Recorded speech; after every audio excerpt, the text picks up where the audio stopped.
출애굽기 17장 8절에서 13절입니다. 성경을 펴세요. 출애굽기 17장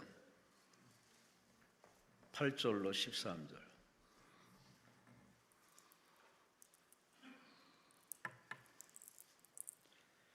우리 함께 8절로 13절 읽습니다. 그때 아말렉이 와서 이스라엘과 르비딤에서 싸우니라. 모세가 여호수아에게 이르되 우리를 위하여 사람들을 택하여 나가서 아말렉과 싸우라. 내일 내가 하나님의 지팡이를 손에 잡고 산꼭대기에 서리라. 여호수아가 모세의 말대로 행하여 아말렉과 싸우고 모세와 아론과 훌은 산꼭대기에 올라가서 모세가 손을 들면 이스라엘이 이기고 손을 내리면 아말렉이 이기더니 모세의 팔이 피곤하며 그들이 돌을 가져다가 모세의 아래에 놓아 그가 위에 앉게 하고 아론과 훌이 한 사람은 이쪽에서 한 사람은 저쪽에서 모세의 손을 붙들어 올렸더니 그 손이 해가 지도록 내려오지 아니한지라. 여호수아가 칼날로 아말렉과 그 백성을 쳐서 무찌르니라. 아멘. 목동에 위치한 능력교회 우리 이동성 목사님이십니다. 오늘 11시의 제목은 왜 교회에 직분자를 세우는가. 우리 하나님께 감사와 영광을 돌리시기 바랍니다. 살아계신 전능하신 아버지, 은혜를 감사합니다.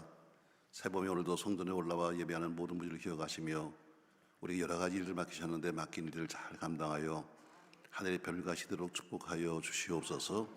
이 땅에서도 하나님이 넉넉한 일을 베풀어 주시되 맡겨진 은혜에 맡겨진 직분 잘 감당하도록 축복하시며 하나님이 왜 교회 속에 일꾼을 세우셨는가, 왜 교회 속의 목사들이 왜 일꾼들을 세우는가를 보면서 이 합당한 사람들 되도록 축복하여 주시옵소서.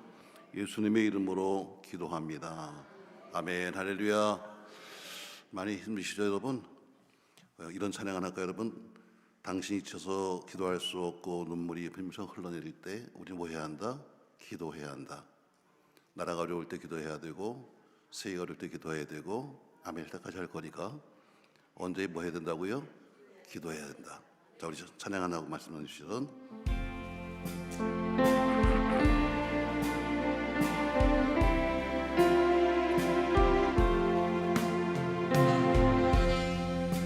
지쳐서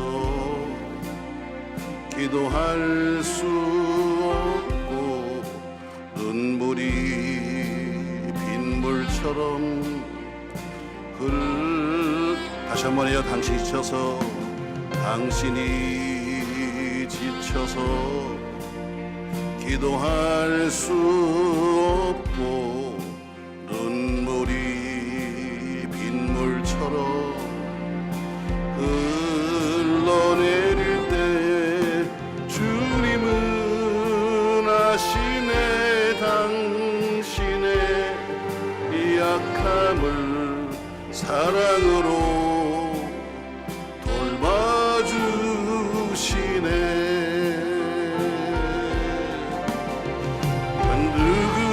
누군가 널 위하여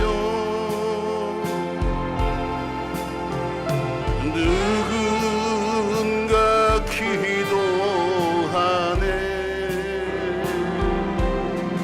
내가 홀로 외로워서 마음이 무너질 때 누군가 널 위해 당신이 외로이 홀로 남았을 때에 당신이 외로이 홀로 남았을 때 당신은 누구에게 위로를 얻나.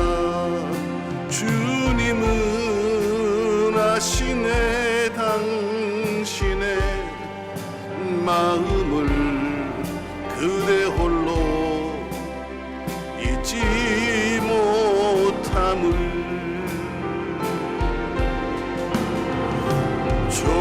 조용히 그대 위해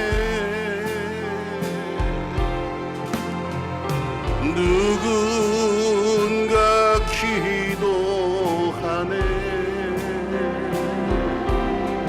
내가 홀로 외로워서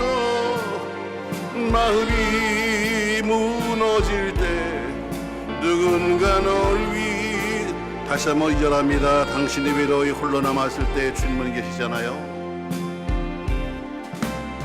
당신이 외로이 홀로 남았을 때 당신은 누구에게 위로를 얻나. 주님은 아시네 당신의 마음을. 그대 홀로 잊지 못함을. 조용히 그대 위해 누군가 기도하네. 내가 홀로 외로워서 마음이 무너질 때 누군가 널 위해 누군가 날 위해 기도하십니다. 누군가 날 위해서 누군가 날 위하여 누군가 기도하고 계십니다. 누군가 기도하네. 내가 홀로 외로워서 마음이 무너질 때 누군가 널 위해 한 번 하고 기도합시다. 여러분, 누군가 날 위해 기도하고 계시죠. 할렐루야. 누군가 날 위하여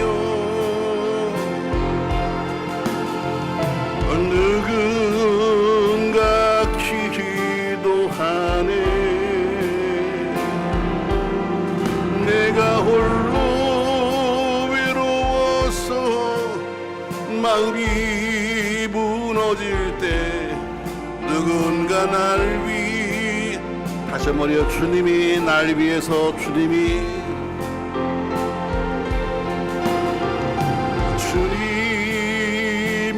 날 위하여 주님이 기도하네. 내가 홀로 외로워서 마음이 무너질 때 주님이 날 위.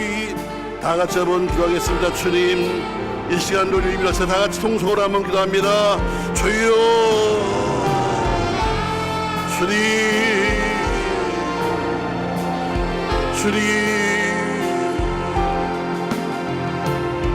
힘들 때마다 도우시던 전능하신 주님, 이 시간 주님의 위로의 손길이 이 시간도 필요합니다. 삶의 수 인생의 진리보를 dimpl하게 여기시고 이 시간 주님의 위로의 손길로 이를 어루만져 주시며 삶의 주의 힘주시되 하나님의 능력을 더더욱 신뢰하신 줄 믿습니다. 우리 하나님, 이 시간도 주님을 사랑하고 사모합니다. 이 시간도 주님을 사랑하고 사랑합니다. 사모들의 심령 속에 주의 시간도 주님을 줘서 우리의 마음과 우리의 육신과 우리의 영을 주여 만져 주시옵시며 다시 한번 새로운 영적 힘을 얻어서 살 수 있도록 축복하여 주옵소서. 세상에 바라볼 수 있는 성권을 바라보지 말게 하시고 전능하신 주님만을 바라보게 하시며 상상도 바라보지 말게 하시고 해를 바라볼 수 없는 축복하여 주옵소서. 우리 하나님의 결심을 세우는가 기억하면서 사람에게 양립이 되지 말게 하시고 하나님 그대로 좀 축복하여 주시옵소서. 주시옵소서. 할렐루야. 주님이 날 위하여 주님이 기도하고 계세요. 주님이 기도하네. 내가 홀로 외로워서 마음이 무너질 때 주님이 날 위해 기도하네. 아멘. 주님의 위로의 손길이 늘 함께 하시길 축복합니다. 저는 이번 주간이 교회 은퇴입니다. 그래서 40년을 정리하면서 요새 제가 마지막 우리 교인들에게 설 예배라든가 마지막 남기고 싶은 말도 하고 있죠. 제가 지난 주일날은 이런 설교했습니다. 목사도 할 말이 있다. 들으신 분이 계시던데 목사도 할 말이 있다. 교인들만 할 말 팡 따들면서 못하는 게 아니라 목사도 할 말 많아. 교사님이 물어보세요. 당신도 할 말 많죠? 물어보세요. 왜 우리가 할 말이 없겠어요? 다 남편은 남편대로 할 말이 있고 다 할 말이 있죠. 여자들도 할 말도 있고 다 있죠. 그러나 말을 안 하고 사는 것은 입을 다물어서 그냥 편안하니까 입을 다무는 거죠. 교회도 마찬가지로 목사님들이 할 말이 없겠어요. 여러분 다 할 말이 있어요. 그러나 입을 열으면 시끄러워지니까 그냥 입을 꼭 다물고 사는 거죠. 그래서 제가 마지막 떠나면서 제가 목사도 할 말이 있다 이렇게 얘기했어요. 40년 정리하면서 보니까 가장 교회에서 중요한 것은 교회 일꾼이에요. 어떤 사람을 세우냐. 저도 여러 사람을 세우고 해봤습니다만 그러나 후회한 사람도 있었고 정말 잘했다는 사람도 있는데 대부분 보면은 왜 교회 속에 일꾼을 세운지 모릅니다. 그냥 헌금이나 좀 했으니까 장로 세워주고 오래 다녔으니까 권사 세우고 이렇게 생각하는 것이 아니라 교회 속에 왜 일꾼을 세우지 이걸 모르기 때문에 교회에서 제가 할 일이 뭔지 모르는 거예요. 여기 대부분 여기 기도원에 오실 정도면 다 교회 속에서 남들 직분자일 텐데 왜 교회 속에서 뽑아서 장로를 세우고 왜 또 권사를 세우고 또 난수자를 세우고 왜 집사나 권사를 세우는가? 이유가 있는데 그냥 내가 세월이 많이 가니까 시켰겠지 아니면 내가 좀 뭐 좀 했으니까 생각하는데 참 오해입니다 여러분. 그래서 제가 지난주 철야예배 때는 왜 교회 속에 직분자를 세우는가 이런 제목으로 말을 했어요. 저 마찬가지로 그럼 왜 교회 속에 직분자를 세우는가? 우리 기도원에 오신 여러분들 우리 특별히 주신 사명을 잘 감당해야 합니다. 왜냐면 기도원까지 와서 기도할 정도면 교회 속에서 나름대로 뭔가 하기 때문에 기도원에 오는 거지 아니면 또 있죠. 교회가 마음에 안 들어서 그냥 그 인간 싫은데 그냥 해서 오신 분도 계시겠지만 대부분 그래서 남들도 기도합니다. 사람들은 그래도 교회 가면 나름대로 이것저것 하지 않겠어요? 자 이렇게 말씀 시작할게요. 여러분 교회는 유람선이 아니라 전투함입니다. 교회는 뭐예요? 전투함이에요. 여러분 전투함이나 유람선이나 똑같은 배입니다. 그런데 용도가 달라요. 전투함은 훈련받은 사람만 탈 수 있는 거예요. 천국은 훈련받은 사람만 가는 거지 아무나 가는 게 아니에요. 그냥 쉽게 우리가 전도하면서 예수 믿어서 교회 오세요 천당 갑니다. 근데 그거 다 뻥이에요. 교회 백날 한다고 천당 가는 거 아니고 교회 1000번 예배드렸다고 천당 가는 거 아닙니다. 믿어야 천당을 가는 거죠. 그처럼 전투함은 뭐냐? 전투함은 훈련받은 군인들만 타는 게 전투함이에요. 전에 보니까 옛날 대통령 부인던 김건희 여사가 어느 배에 타다 그래가지고 시끄럽잖아요. 그처럼 훈련받은 사람만 탈 수 있는 게 전투함이에요. 또 전투함은 어때요? 전투함은 목적지가 정확합니다. 상부의 지시에 의해서 이란 가라. 상부의 지시에서 어디 가라 하면 상부의 지시에서 움직이지 자기 멋대로 움직이지 않습니다. 또 유람선은 정확한 전투함은 적이 정확해요. 우리가 싸울 적이 누구냐 정확합니다. 우리 교회 여러분과 저의 영적인 전쟁은 뭐예요? 우리는 원수마귀의 싸움입니다. 혈과의 싸움이 아니라 원수마귀의 싸움이죠. 우리는 정확한 적이 있습니다. 그리고 우리는 목적이 뭐예요? 오직 승리, 예수 그리스도 이름으로 승리하기 위해서 싸웁니다. 하는 정확한 전투하면은 정확하게 탈 수 있는 사람이 정해져 있고, 목적지가 정해져 있고, 적이 정해져 있고, 그리고 그들이 싸워서 이기는 이유가 있는 거예요. 우리도 마찬가지죠. 우리도 교회가 존재하는 것은 바로 교회는 구원받은 사람들이 교회입니다. 아무나 어정이 다 모인 게 교회가 아니라 교회라는 뜻이 뭐예요? 구원받은 여러분과 제가 교회예요. 그들이 모여 있는 것, 우리가 교회가 되는 거죠. 그러나 유람선은 달라요. 유람선은 똑같은 배지만 돈만 내면 탈 수 있습니다. 표만 사면 되는 거니까.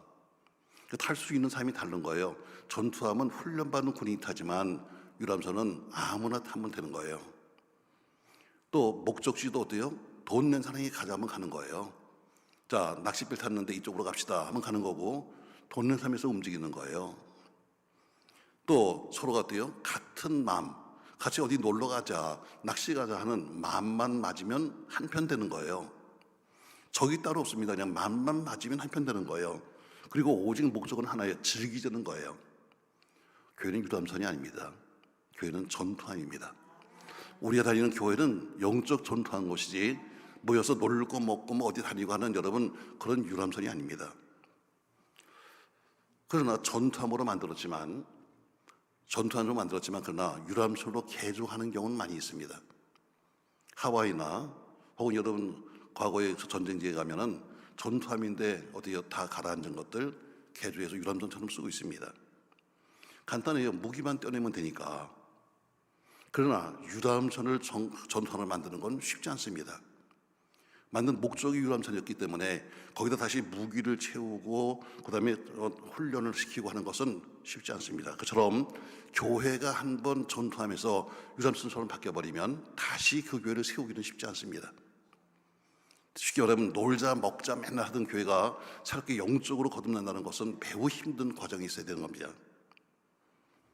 교회 성장이 어디 있는가? 교회는 교회에서 얼마나 좋은 재직, 얼마나 좋은 일꾼들이 있는가에 따라서 정해집니다. 군대도 보세요. 군대도 보면은 사병이 문제가 아닙니다. 군대는 장교가 누군가에 따라서 지휘관에 따라서 바뀌는 것처럼 교회도 마찬가지로 교회도 어떤 재직을 세우는가, 어떤 일꾼을 세우는가가 제일 중요한 관건입니다. 그래서 오늘 여러분 다 교회 속에서 일꾼들일 텐데 교회 속에서 직분을 주는 이유를 세 가지를 제가 말씀할 텐데 몇 가지 한다고요? 난 머리가 나빠서는 세 가지밖에 못해 항상. 그러니까 세 가지 여러분 딱 머릿속에 스며시고 내가 왜 교회 속에서 지금 존재하고 있는가 정리하시기 바랍니다. 저는 이것은 본문에 보니까 지금 본문 내용은 간단하잖아요. 출애굽했을 때 이스라엘 백성들이 생각합니다. 야, 우리가 홍해를 건너서 이제 애굽 나가서 홍해를 건너가면 이제 가나안 땅이야 하고 생각했지만 그들이 간 곳은 가나안 땅이 아니었습니다. 홍해를 건너서 간 곳은 광야였습니다. 근데 가나안 땅으로 가는 첫 번째가 광야인데 광야에 나가자마자 제일 먼저 전쟁을 하게 됩니다. 그 전쟁의 대상자가 아말렉이었습니다. 자, 아말렉이라고 하는 민족은 아주 호전적인 민족이에요. 에서의 후손이거든요. 에서가 산 사람인 것처럼 그들은 아주 호전적인 민족인데 사실 이스라엘 백성들은 오합지졸입니다. 장정 60만 했지만 전쟁 해본 적이 없고, 왜? 노예 생활했으니까. 노예는 칼을 주지 않아요. 칼 가지면 주인을 찌르기 때문에 안 됩니다. 매일 농사나 짓고 혹은 무슨 이 집이나 짓고 있던 그런 잡부들이 나가서 싸운다는 것은 쉬운 게 아니에요. 상대방은 아주 전투를 잘하는 민족이고, 여기는 숫자는 좀 있어도 그래도 어때요? 싸움도 못하는 사람들이 모였습니다. 그처럼 제일 먼저 나가서 보니까 아말렉처럼 우리 목회나 교회는 영적 전쟁터입니다. 아멘. 바울은 출애굽의 역사를 해석하면서 출애굽은 말세 성도를 향한 하나님의 교훈이다 이렇게 말하고 있습니다. 저는 본문처럼 신앙생활은 전투입니다.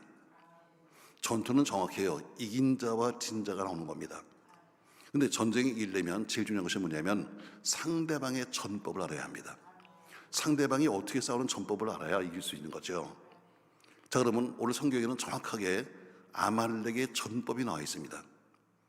다시 말해 교회를 대적하고 성도를 넘어뜨리려고 하는 대적들이 하고 있는 전법이 딱 나와 있는 거예요. 자, 그럼 전법이 뭘까 여러분? 자, 신명기 25장 17절 말씀 보세요. 자, 자막 보세요 여러분. 찾기는 되게 자막 보세요. 같이 읽어요. 너희가 애굽에서 나오던 길에 아말렉이 내게 향한 것을 기억하라. 자, 아말렉의 전법이 딱 나옵니다. 뭘 했는가? 18절 말씀 같이 읽어요.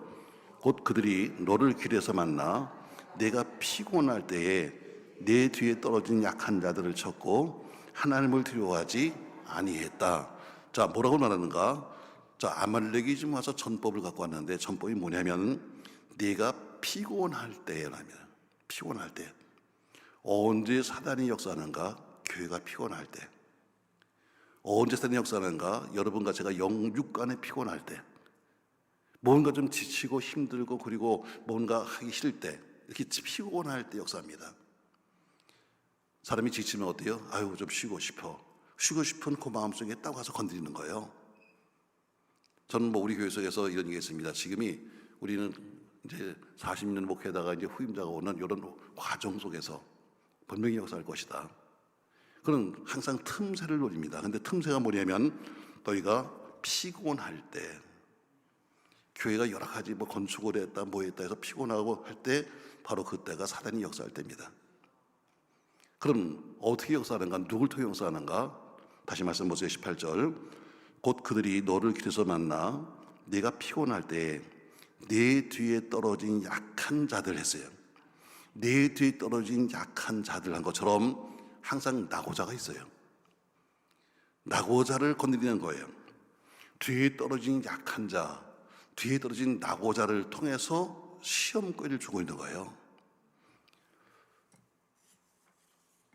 자, 여러분, TV, 우리 기독교인이 TV를 많이 보겠습니까만, 저는 여러분들에게 가끔가다 그 동물의 왕국 있잖아요. 재밌으더라고요. 그거 보면요, 인생이 다 나와요, 거기. 거기 보면 사단이 어떻게 역사하는가 좋게 나옵니다.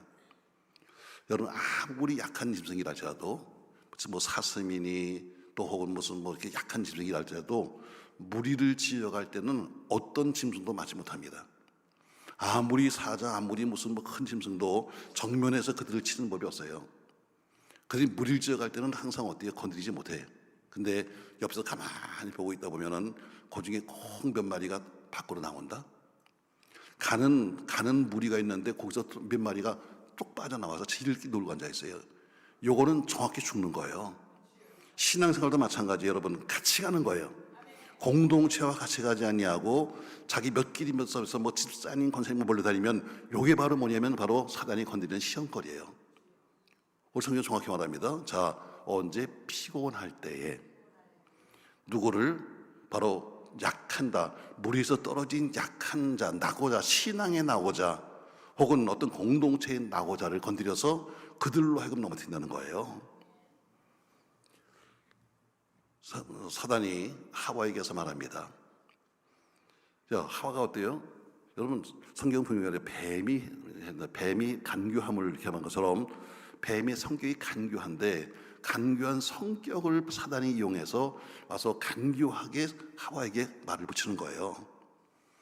그처럼 사단은 정면 도전하지 않습니다.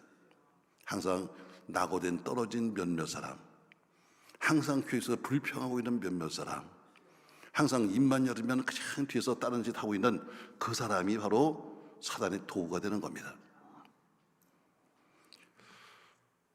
욥기서 1장에 보면은 사단에게 욥이 묻습니다. 야, 너 욥을 본 적 있니? 그랬더니 제가 욥을 잘 알지요.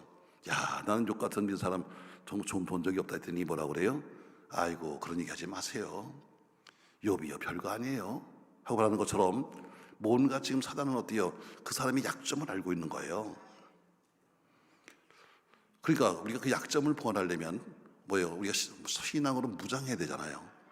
신앙 무장은 여러분과 제가 말하는 것처럼 에베소 6장에 나온 것처럼 하나님의 전신갑주를 입어라, 하나님의 전신갑주를 취하라 하면서 전신갑주를 말하고 있는데, 하나님의 전신갑주, 자, 너희 허리띠를 띠고 의의 흉배를 붙이고 평안의 복음에 예비한 것을 신고 믿음의 방패를 가지고, 또 지금 제가 말하고 있는 것을 보세요. 여러분, 모든 영적인 그 무기는 다 앞만 가려요. 앞만 가립니다. 뒤를 가리는 게 없어요. 자, 우리가 의의 흉배 가슴에 붙이는 거예요. 믿음의 방패 앞에다 대는 거예요. 그처럼 모두가 다 자기 앞을 가리는 게 바로 믿음의 그 모습이에요. 이게 뭐냐면 뒤에는 등을 돌리면 죽는 거예요. 왜? 뒤에는 아무것도 가리는 게 없어. 전부 다 앞만 가리는 거예요, 신앙은.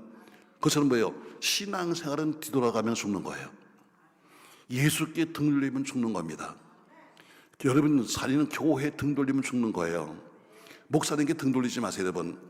그래서 어때요? 항상 신앙생활은 어때요? 앞에만 가리게끔 되는 거예요.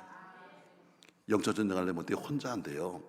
오늘 모세와 아론과 훌과 여호수아가 같이 싸우는 것처럼 영적 전쟁은 팀 사역이 필요합니다. 그래서 구역이 필요하고, 그래서 교구가 필요하고, 그래서 속이 필요한 거예요. 오늘 모세가 손을 들면 이긴 것처럼 교회는 기도하면 승리하고 기도를 쉬면 망합니다. 여러분의 목사님이 기도할수록 손을 들면 여러분 그 교회는 승리합니다. 그러니까 손을 내리는 순간에 뭐예요? 지는 겁니다. 저도 목사입니다만 참 죄송합니다. 목사들이 요새 기도하나요? 내가 목사니까 하는 얘기예요. 그래서 목사들이 금식하나요? 목사님 금식 많이 해요? 우리 후임으로 오는 목사님이, 저도 금식을 많이 했기 때문에 후임으로 오는 목사님이 오자마자 이제 투표를 앞두고 저 21일 금식하겠습니다. 저 21일 금식을 했어요. 근데 간 데가 금식 기도원이었습니다. 근데 뭐라고 말하는가, 거기서 목사님, 요새 기도원에 20년 만에 처음입니다. 20년 만에 21일 금식하는 목사가 우리 기도원에 처음입니다. 옛날에 수없이 많았습니다. 수없이 40일, 20일 여러분 수없이 많았는데 이런 기도원에 기도하는 목사가 오는 게 이게 몇 년 만인지 모르겠다. 금식 기도원인데 금식하러 오신 목사님이 21일 금식하는 게 저한테 10년이 넘었다 그러니까 여러분 기도해야 삽니다. 아무리 뭐 박사기를 100개 가져도 박사기가 여러분 목회하는 거 아닙니다. 기도는 목회는 기도가 하는 겁니다. 그러면 오늘 첫 번째 하신 말씀은 뭐예요? 영적 전쟁하는데 재직이 할 일이 뭐냐? 자, 모세가 손을 들었습니다. 근데 아무리 소리 여러분 별거 아닌 것 같아도 들으면 오래 못했어요. 근데 우리 말하잖아요. 모세가 손을 들고 기도했더니 여호수아 군대가 이겼고, 손이 내려왔더니 여호수아 군대가 지는 건데, 아론과 훌이 양옆에서 손을 들어준 것처럼 바로 교회 재직들이 할 일이 뭐냐, 중직이 할 일이 뭐냐면 바로 목사님의 기도하는 손을 잡아주는 겁니다. 목사님 손이 올라가야 승리할 수 있는데 아무리 목사가 혼자 발버둥쳐도 안 되니까 그 손을 양쪽에서 붙잡아주는 바로 그 역할이 누구냐면 교회 속의 재직들이 할 일입니다. 목회는 목사가 합니다. 목사는 목사가 하지 마세요. 목사가 할 수 없는 게 상당히 많아요. 그러니까 그 지치지 않도록 옆에서 양쪽에서 들은 것처럼 아론과 훌을 보세요, 여러분. 항상 우리는 어때요? 나는 오른쪽을 좋아합니다. 난 왼쪽 합니다. 성경은 오른쪽 왼쪽을 말하고 있어요. 그러나 보세요, 아론과 훌은 오른쪽 왼쪽이 없어요. 내가 좀 교회 속에서 크면 어떻고 내 이름이 없으면 어때? 꼭 주부에 자기 이름이 나와야지만 하고 꼭 뭐 순서에 자기 이름만 나와야지 껐덕거리고 앉아있는데 그런 거 아무런 의미 없는 거예요, 여러분. 아론과 훌은 오른쪽 왼쪽을 가리지 않아요. 목적이 하나야. 오직 승리. 오직 승리. 그걸 위해서 어때요? 난 내 자리 상관없어. 내가 장로면 어떻고, 내가 권사면 어떻고, 내가 아무것도 아니면 어때? 내가 오로지 우리 교회의 승리를 위해서, 우리 예수님의 승리를 위해서 양손을 잡는 것이 바로 아론과 훌이에요. 다시 말해 여러분, 교회 속에서 뭐 저희 교회도 목회하다 보니까 장로 안 시켰다고 삐진 사람도 많고, 권사 시켜달라는 사람도 많고, 뭐 사실 다 있습니다, 여러분. 그건 현실이니까. 그게 무슨 뭐 가서 그 이야기들 합니다. 그들이 할 일이 뭔데? 오늘 오른쪽 왼쪽, 오른쪽이 장로라면 왼쪽은 권사라면 오른쪽 왼쪽이 문제가 아니야. 직분이 없으면 어때? 우리 목사님의 목회가 될 수 있도록, 교회가 살 수 있도록 양손을 들면 그게 가장 큰 일이죠. 직분자 할 일은 뭐예요? 목회자의 양팔을 붙잡아 주는 겁니다. 그러니까 목회는 목회자가 해요. 그러나 옆에서 보조해주는 보조 역할자가 아우르는가 훌의 바로 입장이 바로 재직의 할 일이다. 근데 어떤 사람은 어때요? 드는 척만 해. 목사님 손을 갖다 붙잡는 척만 했지 안 잡아요. 있지 그런 사람. 여러분 교회는 없어요? 분명히 보면 목사님 손을 드는 것 같이 보이는데 보면 손 대지도 않아. 군대 가면요, 그 나무를 가지고 봉 가지고 훈련합니다. 키 큰 사람은 어떻게 키가 크니까 봉이 위에 있는데 작은 것들은 여러 개 있으니까 손이 안 닿아. 그러니까 폼만 괜히 잡는 거지 그 사람은 아무것도 안 하는 거야. 교회 속에 많아야 무슨 하는 것처럼 입만 열으면 목사님 떠드는데 여러분 중요한 것은 목사님이 아니야. 양손을 잡아주는 거야. 오늘 재직을 왜 세우는가 하면 바로 목회는 목사가 해요.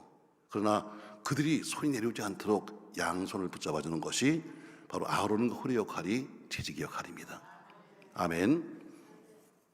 전 여러분 우리 목사님이 양손을 붙잡되 어떤 인간은 또 매달린다 와서 그래서 여러분 교회는 없어요. 여러분 손을 잡아달랬더니 와서 매달리고 앉아있어. 손 들지 말라 이거지. 아니요.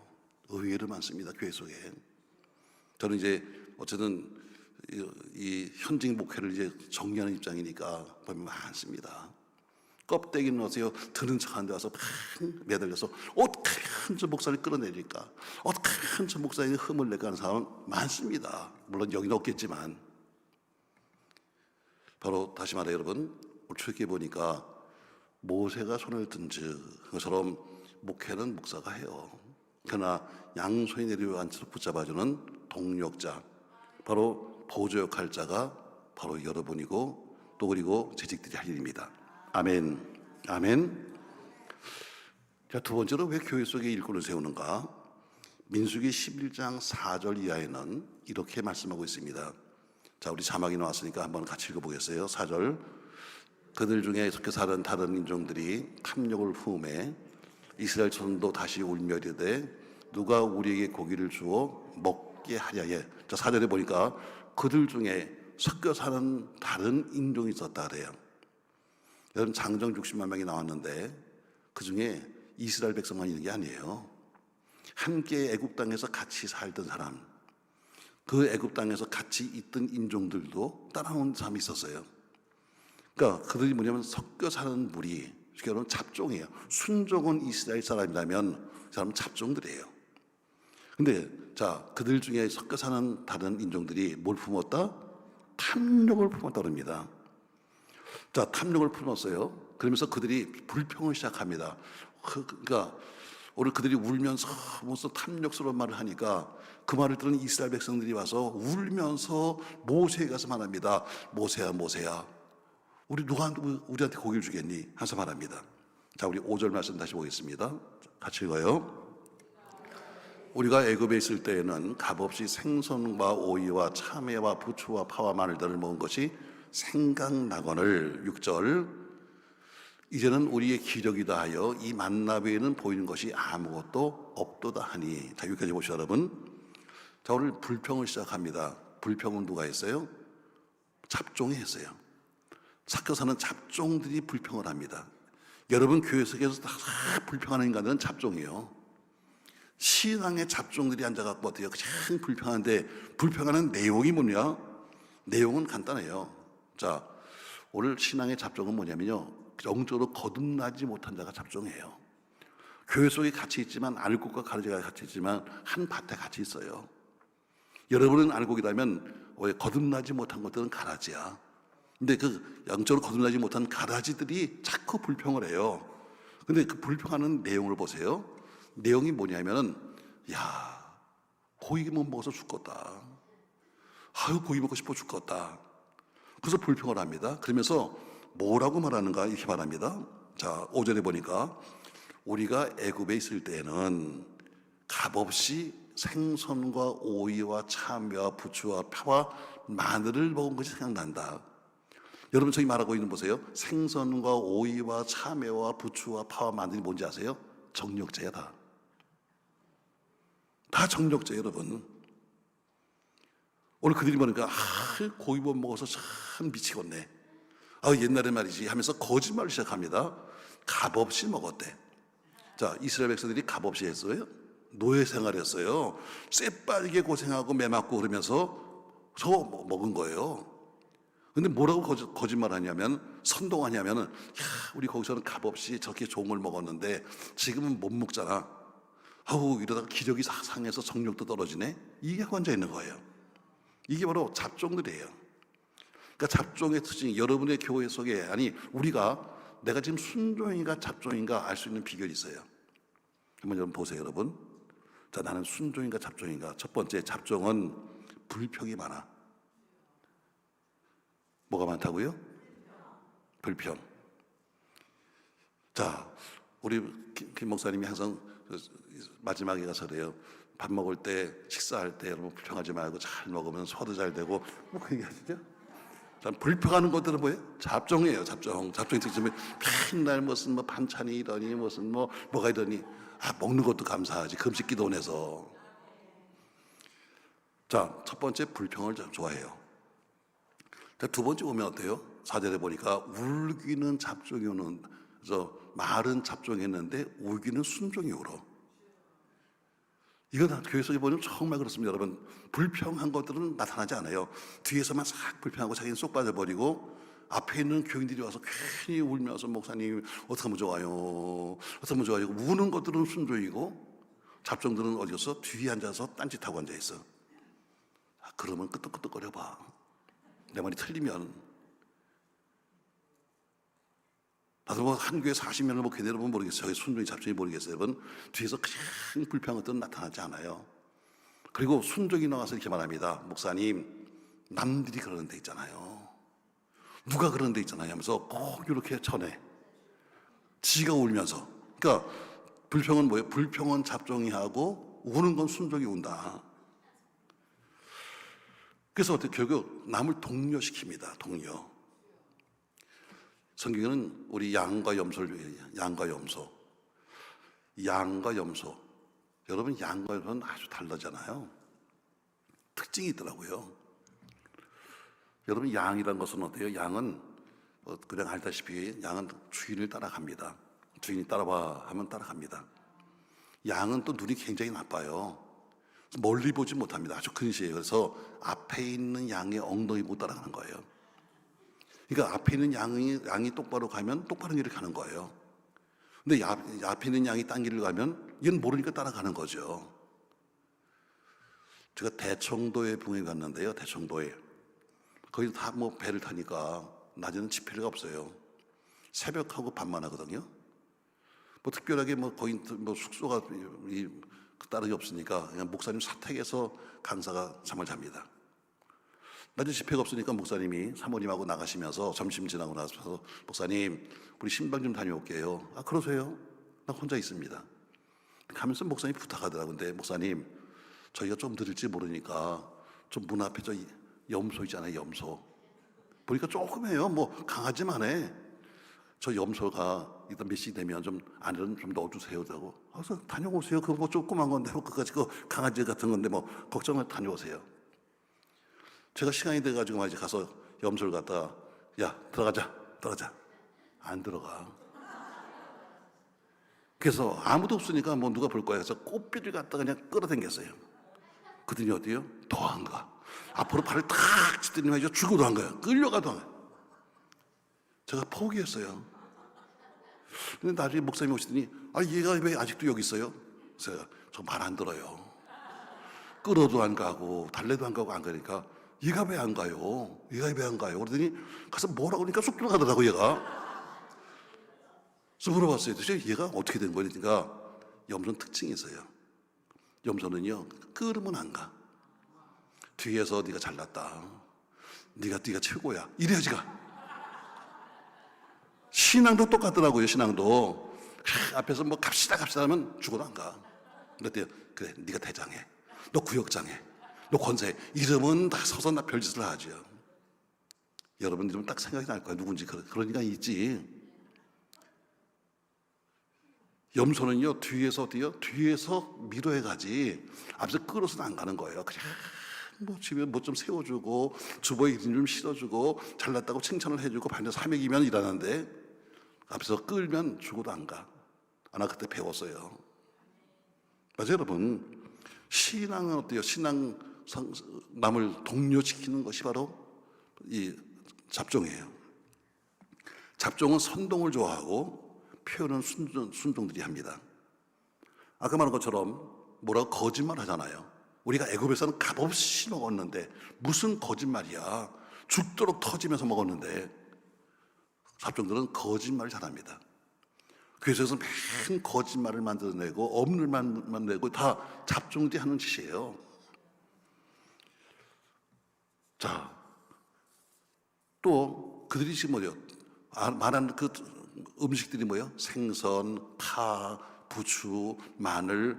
여러분 이게 다 뭐냐면 정욕제예요. 그처럼 그들은 아주 정욕적이고 그리고 그런 걸 좋아합니다. 또 아주 중요한 것이 하나 나와요. 그 출애굽기 16장에 보면요, 맨 처음에 만나가 내리는데 너무너무 만나를 보면서 좋아하면서 이스라엘 백성이 뭐라 그러냐면, 이 꿀 섞인 과자 같은 거, 만나를 그랬어요. 물 섞이는, 이거 누가 주었지? 꿀 섞이는 과자 같은 걸 해서 꿀 섞었다고 그랬어요. 근데 민수기 11장 8절에는 뭐라고 불평하냐면요, 이렇게 말합니다. 자, 8절 보세요. 같이 읽어요. 백성이 두루다니며 그것을 거두어 맷돌에 갈기도 하며 절구에 찢기도 하고 가마에 삶기도 하여 과자를 만들었으니 그 맛이 무슨 맛 같았더라? 기름 섞은 맛 같아요. 출애굽기 처음에 만날 먹을 때는 어때요?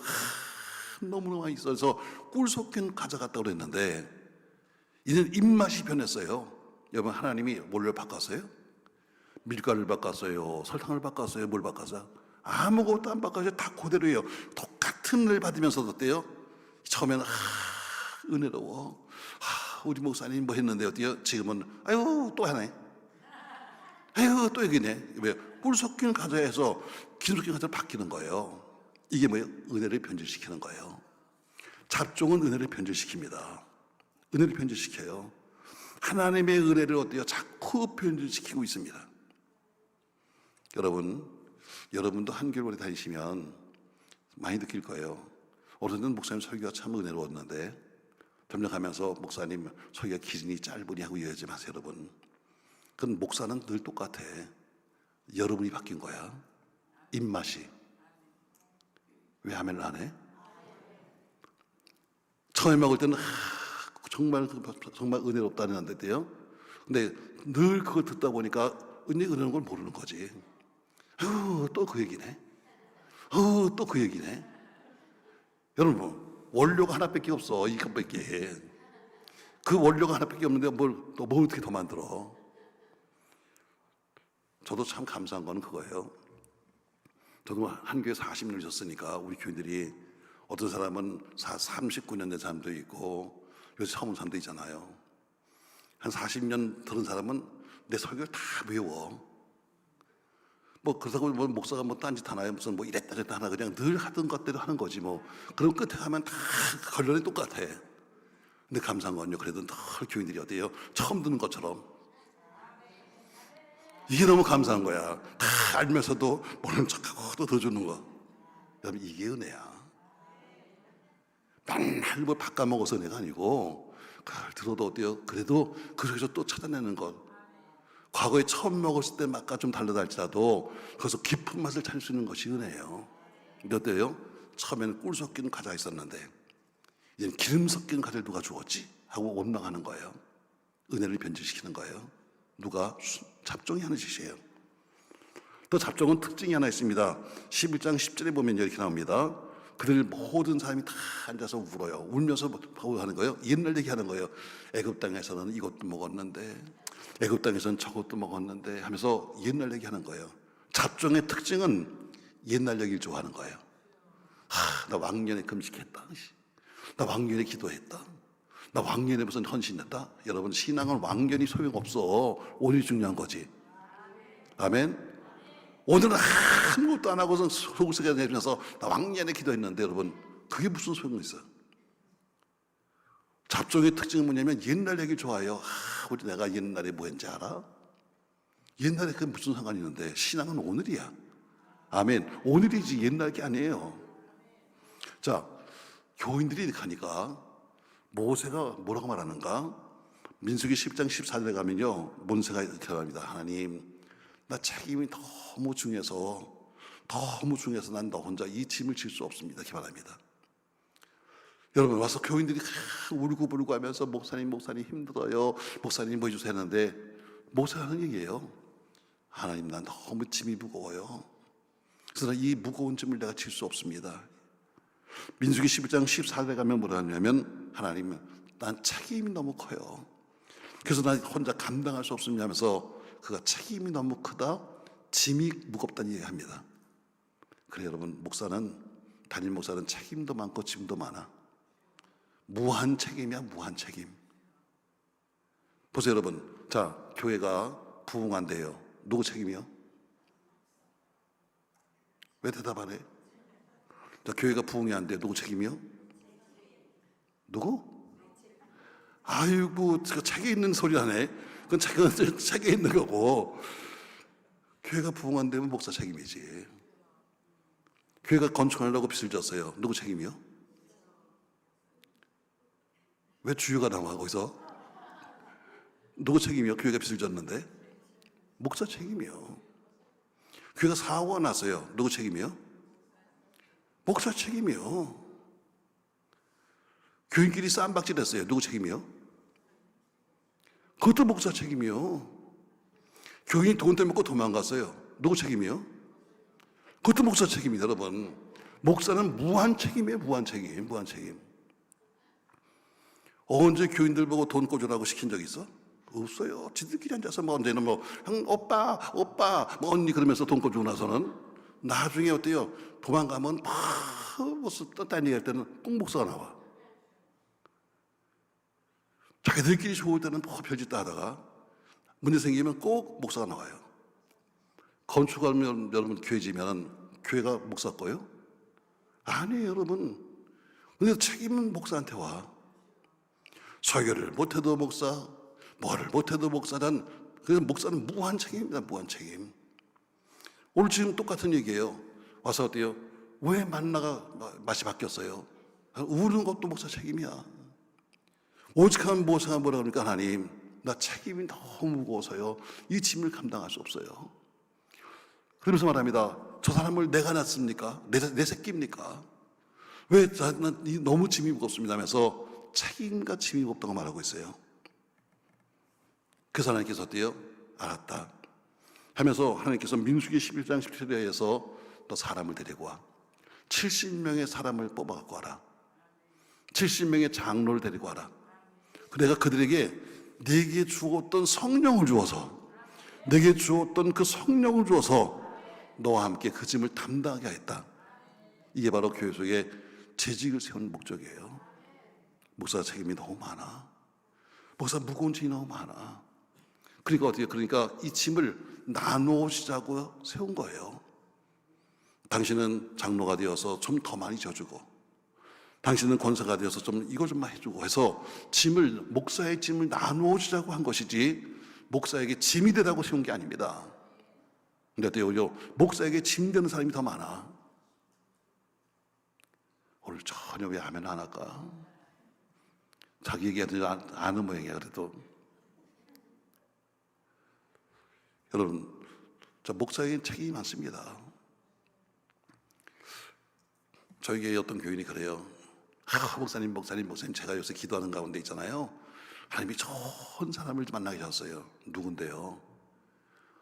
거기는요 기독교인이 하는데요, 한국에서 제일 큰 교회 다니는 장로님이시고요. 거기 목사님이 한 달에 한 번씩 가서 예배 드려주시고요, 한 달에 얼마를 갖다가 선교비도 선금을 하고요 하면서 막 자랑스럽게 얘기합니다. 그러면서 제가 투자를 하면요 다른 사람들보다 훨씬 더 많이 배당을 준대요. 목사님 참 감사하죠. 그래서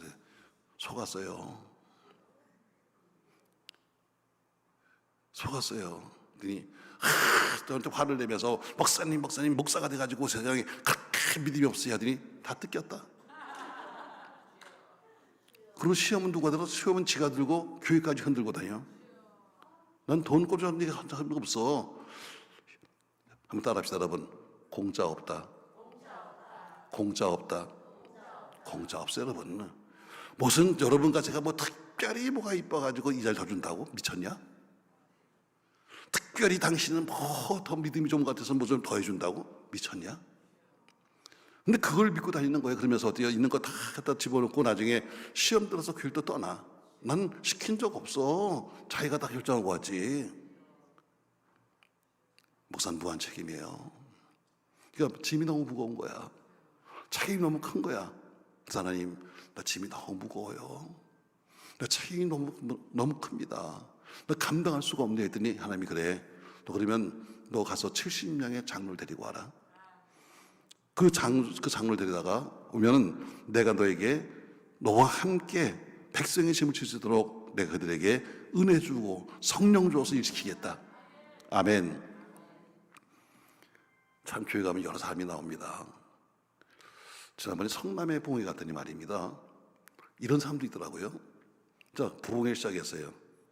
근데 보니까 앞에 앉은 사람들은 은혜를 받는데 저 뒤 몇 명은 팔짱을 끼고 제가 설교하면 좋아한다, 놀고 있다, 이러고 있어요. 이게 여러분 집회가 되겠어요, 여러분? 근데 그런 사람이 있더라고요. 그래서 내가 그 다음날 만났어요. 도대체 누구세요? 그랬더니 나 이 교회 권사입니다. 남자분이에요. 거기 이 선교교회인데 저 권사입니다. 근데 왜 예배를 방해하시는 거예요? 아니면 나오지 말든가 했더니 아니요, 은혜 받아야죠. 근데 내가 목사한테 사기당했습니다. 나 그래서 지금 여기서 앉아 있는 겁니다. 무슨 목사님이 뭐라고 사기쳤는데요? 했더니 우리 목사가 예배당 칠 때 있잖아요. 나한테 와서 말하기를, 나 부동산 하는 사람이에요. 와서 권사님 이번에 예배당 다 짓고 나서 이번에 큰일 좀 하세요. 그래서 장로 되세요. 그랬다는 거예요. 그래서 목사가 장로 시킨다고 그래가지고 나 헌금했는데 안 시켜서 나 고발할 겁니다. 고발했대요. 목사님께 물어봤어요. 목사님, 이게 무슨 얘기입니까? 했더니 나는 그렇게 말한 적이 없습니다. 우리 예배당 다 짓고 나서 큰일 하세요 말했지 장로 시킨다는 말을 하지 않았습니다. 물어봤어요. 근데 권사님 왜 그렇게 장로 하고 싶은 거예요? 왜 이렇게 장로가 하고 싶으니까 아니 그건 몰라서 모르십니까? 장로가 되면 물질회복 이런 걸 모르십니까? 별. 잘 되세요 여러분. 장로가 되면 물질회복 주시는 거 아니에요. 장로 같은 장로가 되어야 교회의 짐을 나누어지기 위해서 하는 거야. 교회의 짐을 나눠지기 위해서 하나님이 그 장로에게 복을 주셔서 장로를 통해서 어떻게 일을 시키기 위해서 복을 주는 거지. 장로라고 하는 껍데기를 썼다고 해서 여러분 되는 게 아니에요. 근데 엉뚱한 하더라고요. 몰라서 모르십니까? 장로가 되면 제가 물질회복이 된답니다. 아이고 참, 어떻게 그렇게 신앙생활을 해? 여러분 장로가 되고 목사 되고 권사 되고 그래서 여러분 돈 생기는 거 아니야. 오늘 맞잖아요. 자, 목사의 짐 너무 무거워. 근데 목사님이 나눠지려면 나눠지는 사람이 부담할 게 많잖아. 그러니까 그걸 부담하기 위해서 하나님께서 그에게 복을 주는 거예요. 그러니까 올바른 장로의 역할을 하기 위해서 복을 주는 거지 장로 껍데기 이름을 주자고 주는 게 아니에요. 권사 이름을 주자고 해서 주는 게 아니라 올바르게 가서 그 짐을 나눠지는 권사가 되라고 주시는 거예요. 참 이상한 사람 많더라고요. 자, 오늘 두 번째 다시 보세요 여러분. 자, 목사는 짐이 많아요. 짐과 책임이 많기 때문에 그 무거운 짐과 책임을 나누어지기 위해서 세운 사람이 바로 교회 속의 중직들이다. 그러니까 동역자죠. 똑같은 일을 하는 거예요. 다만 목사는 짐이 많으니까 내 짐 좀 덜어주세요 하고 짐을 나눠주는 거예요. 전 여러분 다 형편과 처지에 맞게끔 교회 짐과 목사님 짐을 나눠주시기 바랍니다. 나눠만 짐은 여러분 별것도 아니에요. 빚이 많다고 떠드는 교회를 가보면요 다 말만 떠들어. 아주 간단해요 여러분. 자, 우리 빚이 얼마나 많은지 보자면, 자, 우리 교회 빚이 얼마요? 나누기 그냥 n분의 1 해서 내면 끝나는 거야. 그래서 어때요? 근데 자, 내고는 싶은데 못 내는 사람이 있어. 그러면 좀 더 부자가 좀 내주는 거고 이렇게 해서 맞추는 거지. 여러분 어렵다고 말한다고 되는 게 아니에요. 자, 세 번째, 왜 교회 속에 일꾼을 세웠는가? 자, 사도행전 6장에 가면요 여러분 초대교회에서도 그렇게 은혜스러운 초대교회도 문제가 많았어요. 우리 모든 교회들이 다 초대교회를 부러워합니다. 성령 충만, 은혜 충만, 은사 충만, 모이면 기도하고 다 좋아하지만 그러나 그 초대교회 속에도 문제는 많았어요.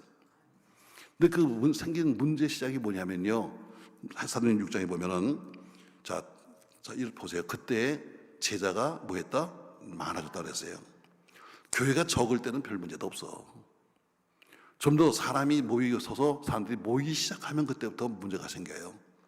왜 생겼는가? 헬라파 유대인들이 자기 과부들이 매일의 구제에서 빠졌다. 자, 그 당시 사람들이 작을 때는 목사가 몇 명 안 되니까 다 돌볼 수 있어요. 근데 교인들이 많아지면 목사가 다 돌볼 수가 없잖아. 그럼 빠지는 사람이 있는 거예요.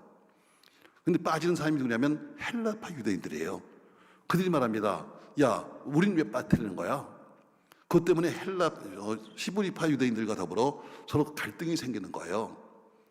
그래서 이 갈등을 해결하기 위해서 오늘 사도들이 어때요? 이제 우리는 이거 안 하겠다.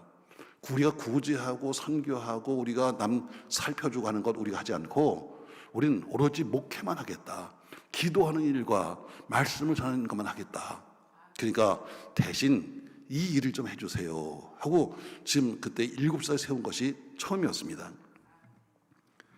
목사는 오로지 기도하는 것과 그리고 말씀 전하는 일에 전무하겠다. 초대교회도 마찬가지로 은혜가 충만했음에도 불구하고 불만하는 사람도 많았습니다. 이유가 한 가지요. 왜 나는 죄에 된단가? 왜 나는 빠졌지? 이거예요. 여러분 신방도 마찬가지예요. 자, 물론 저희 같은 경우도 우리 부사 부육자들이 열심히 신방하고 합니다. 근데 꼭 빠진 사람이 있어. 저도 나름대로 어떻게 저도 40년을 정말 이 부흥회 갔다 오면 그냥 쉬지 않고 신방했습니다. 그럼에도 불구하고 꼭 빠진 사람이 있어. 누가 빠지는가? 오히려 교회 잘 나온 사람이 빠져 사실은. 안 나온 사람은 신방 가는데 잘 흘러온 사람은 왔겠거니 또 왔겠거니 하다 보니까 꼭 제외되는 것 같아. 그러니까 왜 나는 빠졌지? 이게 불만 요소예요. 자꾸 이런 불평이 생기니까 어때요? 이제 우리는 구제하는 것과 공개하는 업무. 그 당시에는 초대교회 온 사람들이 가난한 사람도 많았고 또 과부들도 많았고 힘든 사람이 많았어요. 그러니까 다 그걸 일일이 가서 나눠줬어요. 가서 걸어다가 나눠주고 공동체처럼 나눠주고 했는데 그 빠진 사람들 때문에 시험이 드는 거예요. 그래서 우리는 원래 목회로 돌아가겠다. 지금까지 해왔던 우리가 해왔던 구제하는 것, 공개하는 업무를 당신들이 좀 해주세요 하면서 문제 해결의 방법을 찾기 위해서 만든 것이 7집사 교회족의 중직이에요. 그러니까 무슨 당신은 우리 교회에서 더 대단히 일하니까 그래서 맡긴 것이 아니라 오늘 우리는 목회만 할 테니까 당신들이 좀 해달라고 맡긴 거예요. 여러분 중이 자기 머리 깎아 못 깎아? 깎긴 깎읍시다. 지난번에 어떤 목사 중이 깎긴 깎대. 비지. 목사는 목사 머리 못 깎아요. 여러분 교인과 목사가 일이 생기면 목사가 나와서 아니요 이렇게 말할 수 있어요? 못해요. 오히려 더 시끄러워져요. 오히려 입을 다무는 게 최고야. 입을 다물면 세월이 가면서 어때요? 하나님이 하시게 돼. 근데 그 과정이 너무 힘들죠. 너무너무 힘들죠. 그래서 세운 사람이 뭐냐면 중간에 있는 바로 이 중직들이 가서 사람들 만나서 제가 그런 얘기 했습니다. 장로님이 누구냐? 장로님은 교회 스폰지다. 스폰지가 뭐예요? 한쪽에서 딱딱한 게 들어와도 거기 지나면 물렁물렁해져. 어떤 교인이 무슨 떠들어도 그냥 그 장로님 만나서 그냥 같이 이렇게 이야기하고 아예 그런 거야 하고 이야기해주면서 마음을 좀 풀어주는 게 장로지. 돌멩이가 왔는데 거기다가 자기가 또 붙여가지고 바위돌을 갖고 들어오는 게 장로가 아니에요. 그래서 우리 장로님들 뭔가 잘못 알아요. 무슨 교인들이 와서 불평하면 거기다 더 불려가지고 이만큼 갖고 와서 목사에게 던지는 게 장로가 아니라 장로는 뭐예요? 교회에서 스폰지예요. 누가 무슨 말을 하든지 다 흡수해. 그리고 걸러내. 그리고 그거 하는 게 장로님이에요. 자, 오늘 문제가 생겼습니다. 정말 은혜로운 교회 속에 문제가 생겼어요. 그래서 그 문제를 어때요? 해결해야 되는데 목사가 나서가지고 아니요, 난 빠뜨리는 게 아닙니다. 제가 실수했습니다. 여러분 이렇게 이야기했으면 좋을 텐데 이거 여보 하기 쉬운 거 아니에요. 제가 목회하면서요, 우리 교인들 앞에 전 교인 앞에서 제가 무릎을 꿇고 빌은 적이 있었어요. 잘못했습니다. 이게 얼마나 힘든 건지 몰라. 그것도 내가 뭘 잘못했는가 아니라 그냥 교회가 엉뚱한 말로 교회가 시끄러워서 뭐 힘들 때 그래요. 자식을 잘못 가르치는 건 다 부모 탓입니다. 여러분들이 무슨 말을 했든 무슨 말을 들었든 간에 어쨌든 교회가 힘들어진 건 내 탓입니다. 여러분 다 내 잘못입니다 하면서 전 교인 앞에서 제가 머리 숙여서 사과했어요. 이거 여러분 세월 지났지만 하기 힘든 거야. 마음속에 얼마나 양쪽 갈등이 오는지 몰라. 한쪽에서는요 뭐예요? 한쪽에서는 속에서 잘했다, 잘했어. 한쪽에서 뭐예요? 미친놈. 동네에서 너 목사인 거 알고 다 보고 나면서 전국이 다 노하는데 그래 소문 나봐라. 아이고 잘했다. 목사가 교회 앞에서 죄송합니다. 양쪽 갈등이 오기 시작하는 거예요. 쉬운 거 아니야. 오늘 어려운 문제 생겼는데 어떻게 사도들이 해결할 수 있는 방법이 뭐예요? 내가 실수했어요. 얘기도 되지 않아. 근데 오히려 중직들이 나서서 어때요? 그 일을 해결하기 위해서 세운 거예요. 우리는 오로지 본질로 돌아가겠다. 본질로. 근데 오늘 중요한 얘기가 나옵니다. 그럼 교회 문제를 누가 일으켰느냐? 그래서 불평을 시작한 사람이 누구냐? 1절에 보니까 헬라파 유대인들 했잖아요. 여러분 이방인이 불평하는 거 아니에요. 이방인들이 아닙니다. 바로 교회 속에 있는 헬라파 유대인 것처럼 그래서 터줏대감들이 오히려 교회 속에 문제를 더 많이 만들어. 새신자가 문제 만들어요? 아니요. 새신자들은 문제 안 만들어. 교회 속에 터줏대감들이 더 문제를 만들면서 왜 우리 헬라파 유대인들은 빠진 거야 하는 것처럼 오히려 교회 속에 오래 다니는 사람들이 더 문제를 만드는 거예요. 오히려 이방 사람들은 말 안 해요. 교회 속의 문제는 교인들이 해요. 누가? 늙은 닭들이 하는 거예요. 그냥 떠들면서 자꾸 말을 만들고 결국은 그것 때문에 세운 것이 교회 속의 중직들이에요. 자, 말씀을 정리해 볼게요, 여러분. 제가 오늘 이 말을 하는 것은 제가 쭉 40년 목회하면서 보니까 제일 교회 속에 중요한 것은 뭐냐면 사람 세우는 거다. 사람을 잘 세우면 승리하는 거고 사람을 못 세우면 그게 교회를 무너뜨리는 거다. 또 이왕 세웠으면 세운 분들이 도대체 나는 왜 교회 속에서 나를 갖다 장로 세운 거야? 돈 내라고? 나를 왜 권사 세운 거야? 늙었다고? 나를 왜 이거 세운 거야? 는 목적이 있는데 목적을 모르니까 무슨 감투산을 쓴 것처럼 그냥 난 여전도 회장이고 나는 무슨 교구장이고 감투 씌운 게 아니에요, 여러분. 오늘 성경 정확히 세 가지 말이에요. 첫 번째, 왜 세우는가? 목회는 목회자가 해요. 근데 소리 내려올까 봐 오기 때문에 보조 역할을 하는 목회자의 보조 역할자로 세운 거예요. 아멘. 두 번째, 목회자에겐 무한한 책임이 있어요. 짐이 너무 무거워요. 교회만 아니라 어때요? 목사들은 가정도 있는데 가정까지 다 보면 다 목사의 짐이잖아요. 물론 목사가 가정을 제대로 돌볼 수도 없어요. 그러니까 못 돌보는 목사의 마음은 힘들어요. 그때 목사의 짐을 나눠주기 위해서 세운 동력자, 동반자가 바로 재직이에요. 세 번째, 교회는 문제가 많아요. 교회가 문제가 많습니다. 그 문제의 시작은 뭐냐면 터줏대감 같은 사람들이에요. 그러나 그 문제를 해결하기 위해서 문제 해결에 협력자 세운 사람이 바로 재직들이에요. 여러분입니다.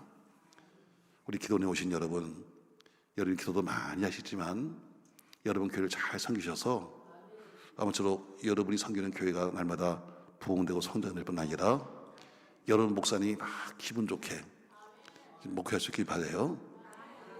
그냥 여러분들이 기도원 목사님이 권사님 어디 갔다 오셨어요? 나 기도원 갔다 왔는데요. 아 그러세요? 은혜 받고 왔구나. 예. 이렇게 돼야지. 아유 가서 뭐 배워왔어요? 또 가서 이상한 것만 또 배웠거나. 그래서 목사님 싫어해요. 그래서 목회자가 싫어합니다.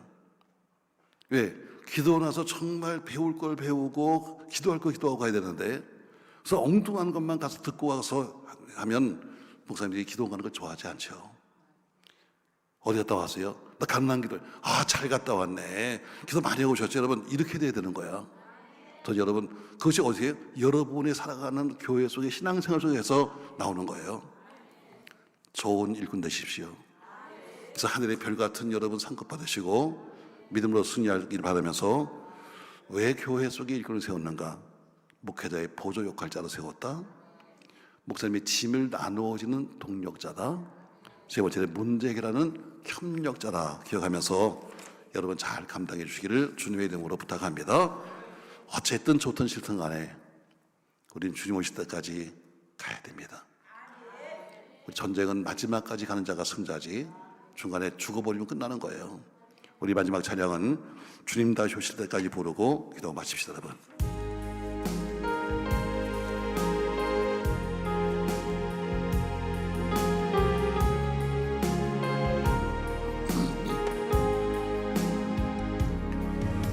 주님 다시 오실 때까지 나는 이 길을 가리라.